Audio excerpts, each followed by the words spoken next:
Your Excellency, what we are dealing with, and what I want to plead with everybody, including Her Lordship, the Chief Justice, to allow the people of Kenya and the leadership in Kenya to engage with the people of Kenya on. Since the sovereign power belongs to the people, we must continue to have this conversation on whether or not our judiciary is corrupt. Hawa wananchi ndio wanaenda mahakamani hapa Iten, Nairobi na kwingineko. Hawa ndio watakwambia kama kuna ufisadi kwa mahakama. Na watu wa Iten kuwauliza, iko ufisadi kwa mahakama Kenya hii? Iko. Watu wanajua uibe ng'ombe ya mwingine, uende uuze hiyo ng'ombe, uende na hongo kwa judge, utaachiliwa. Ni kweli si kweli? That is a conversation, Your Excellency, we want to have. And I want to encourage, because Your Excellency, I've had many people come for you that you are you are fighting the independence of the judiciary. Your Excellency, stand firm. Stand firm and let us have this conversation with the people. And if I may speak, Your Excellency, to Her Lordship, the Chief Justice, I've had her in more than one occasion telling us that if we have issues with judicial officers, we know where to take them. Yes, Madam Chief Justice, we know where to take those issues. But I want to ask you, Madam Chief Justice, as the head of the third arm of government, you have hundreds of petitions, memoranda, and complaints today before JSC.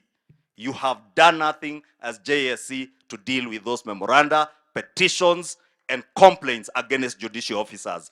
Before you ask us as leaders who are only representing the views of the people to bring more complaints and petitions, please deal with those petitions, complaints, and memoranda that are already before the Judicial Service Commission and also in the office of the ombudsman. There are many complaints against judicial officers.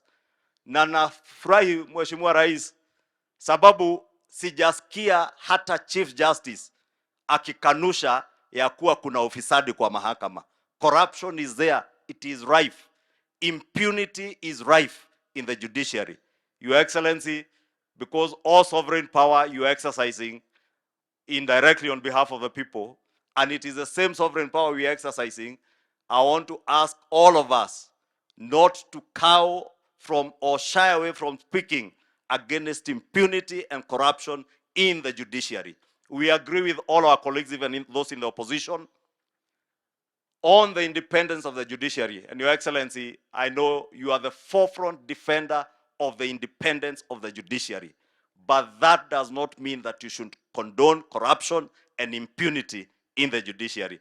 Kwa hivyo nimuulize Her Lordship, the Chief Justice, kabla tuambie tulete malalamishi mengine, na nimwambie asiwe na haraka. Tunafanya public participation na hawa wananchi sahihi, na malalamishi tunapanga, tutakuletea. But for us to have confidence that you shall deal with them before JSC, please first dispense with the complaints that are already before your Judicial Service Commission, so that we know you are not part and parcel of entrenching impunity and corruption within the judiciary. As leaders under the leadership of William Ruto, we are very keen on doing away with tribalism and ethnicity as a basis of engagement in our political discourse in this country. But we have also the challenges of corruption and impunity. And those today, Bishop, I can confirm to you, and I want to plead with you, that even the church to join us in dealing with those two problems of impunity and corruption. The debate you hear today about the judiciary, and Your Excellency, I must thank you, because on 1st of December or 1st of January, or rather on the eve of this new year, you asked us as a people of Kenya to have a conversation, not about the independence of our judiciary, but about corruption within the rank and file of our judiciary in Kenya. Your Excellency, I want to confirm to you that indeed Article 1 and Article 2 of the Constitution Article 1 tells us that all sovereign power belongs to the people. 2 says that that power can be exercised either directly or indirectly through democratically elected representatives of the people. Your Excellency, you are a democratically elected representative of the people, just like we are in parliament and as leaders. Therefore, what we are doing, the conversation we are having about corruption and impunity in the judiciary has nothing to do with the independence of the judiciary. In actual fact, Your Excellency, you have shown the world through your actions, not by word, but by action, that you stand for the independence of the judiciary.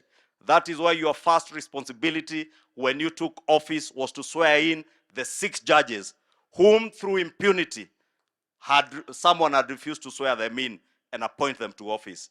You ensured that our judiciary is also independent by operationalizing the judiciary fund and making sure that the judiciary is well resourced.